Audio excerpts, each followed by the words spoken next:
Hello class 9, I'm in my next video and in part 3 I'm going to deal with the rest of the portion of the same text, the loss of the Titanic.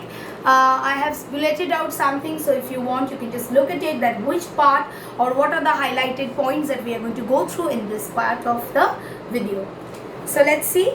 So we already came to know about the climatic conditions. Into that zone of danger we rest Carpathia, every nerve strained, watching for ice. Once I saw one huge fellow towering into the sky quite near. Saw it because a star was reflected on its surface.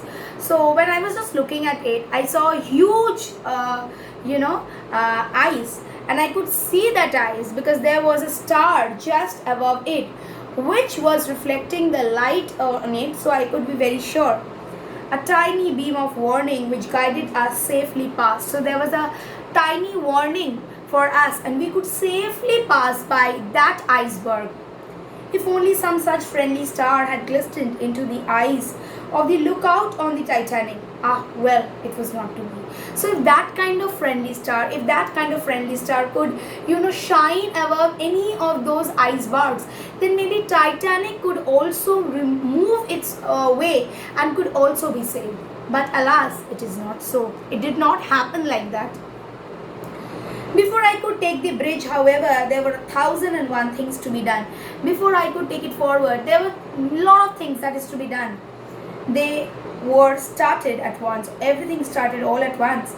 Even as I stood in the chart room, working out the positions, I saw the bosun mate pass with the watch off to wash down the decks. I saw that one of the officers just washing off the deck because of the sachs of ice that had fallen over there. I called him, told him to knock off routine work and get all our boats ready for lowering. So I told him to make a routine and make all the boats ready if it needs to be lowered down, put in the sea. Not making noise without disturbing anyone. Questioning surprise leapt into his eyes. He just questioned that, are we also in danger? So there was a lot of question in his eyes. It's all right, I assured him. We are going to another vessel in distress.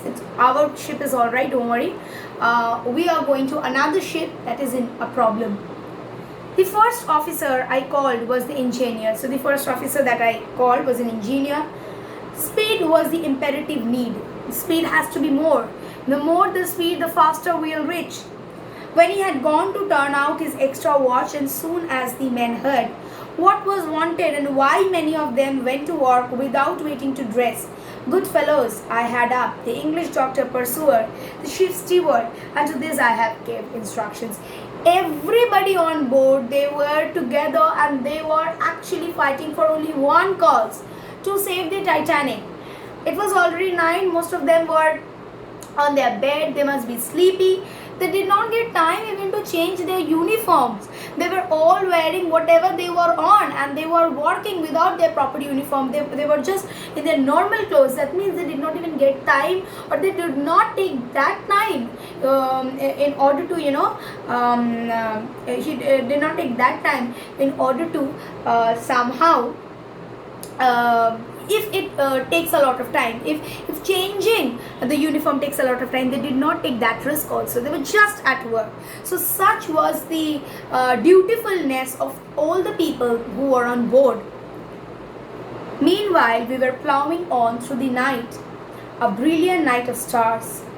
I had been able to go to the bridge. So there was, we were just going through. The night was enormous and there was bright, brilliant stars. To me there, the Marconi operator came reporting.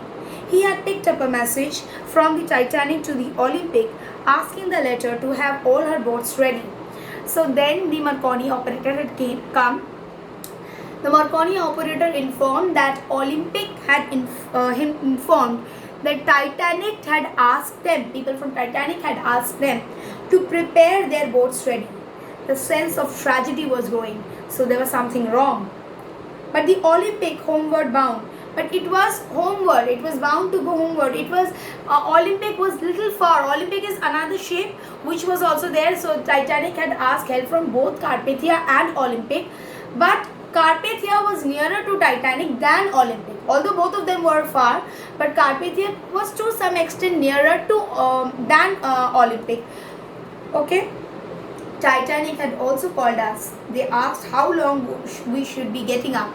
They had also called up them. They have asked that how long would it take for them to go there.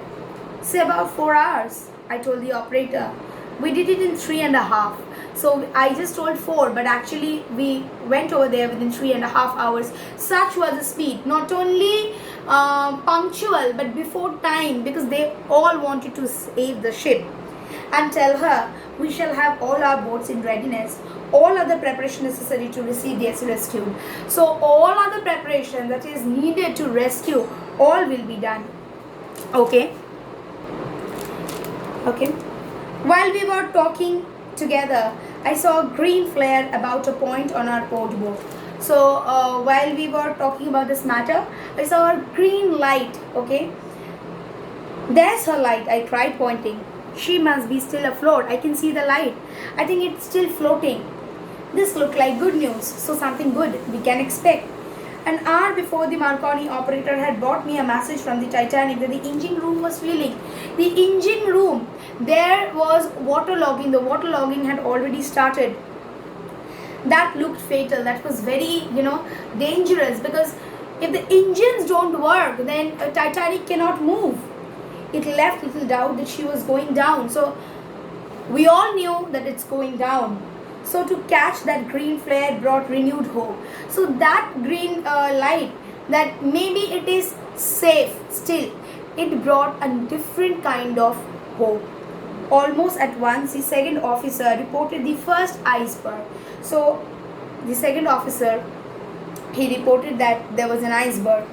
It lay 2 points on the port bow, and it was the one whose presence was betrayed by the starbeam.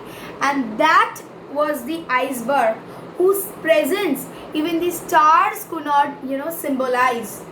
More and more now we were all keyed up. More and more we were all, tense, and we were trying to save it.